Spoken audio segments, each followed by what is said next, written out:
I remember in school when we talked about preserving meat and how they used to do it back in, ancient history, how they used salt to preserve the meat, which stopped it from aging. It stopped it from moving forward in the growth process as far as spoilage and things like that. Everything that happens during the lifespan of, meat that allows it to be killed, eaten or spoiling, breaking down.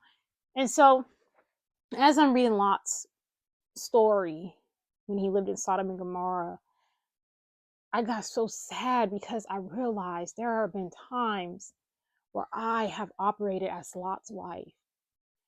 And God is so gracious that we don't physically turn into pillars of salt, but this lifestyle is so dangerous because your life does.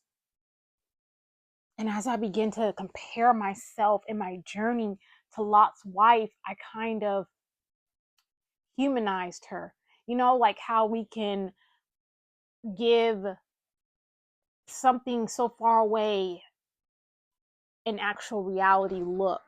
And when we take something like the Bible and put ourselves in those people's shoes, it actually becomes realistic, right? Because so many times I hear people say, well, that's just a story. I don't think the Bible is just a story. I believe these were real lives that God used to teach us. And unfortunately, that's still happening. Our lives that we're living, there are lessons that we don't want to learn, that we have to learn, but it's teaching our children. Um, but I couldn't help to think about what she was looking back at, right? So many people, it's like, oh, she longed for her life, but what if she had a good life? What if, I mean, the Bible said that the land Lot chose was beautiful. And we already know that Lot had a lot of stuff because that's why him and Abraham had to separate. It was they too much servants, too much stuff. They acquired so much. And I believe Lot was so blessed because he was attached to Abraham. But when he separated, he took what belonged to him. And they probably lived a wealthy life and their home probably was beautiful, and Lot's wife probably became a servant in her home and she built things, and I don't know, but all I can think about was what was she looking back at it. And then I compare myself to her, and I remember there are seasons in my life, there is a time currently where I looked back at my life, and I find myself bringing these things up to God, and like, God, when I had a job, I was able to do this, or God, when I lived in my own, my children had their own room and I didn't have to abide by nobody's rules.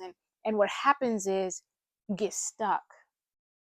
You get stuck as if that was the best time in your life. But the crazy part is God pulled you out for a reason. There was something there that was ready to kill you, ready to kill something in you, that season had to end. And so many times we get stuck in life. And let me tell you how you know you're stuck: when your prayers become about that thing, when you start to cry about that thing, your triggers are about that thing. And people get tired of you talking about that thing, that time when, or if I was, or before this. And you're praying to God and you're longing for that thing. Well, God, can you give me this back? Or you're believing for that thing back double. But what if God doesn't even take you in that direction?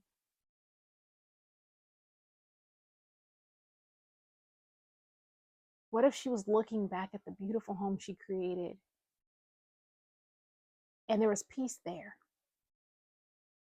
She said, God, I don't belong to the world, God. What they're doing out there doesn't concern me. But if God say you got to go too, then you got to go.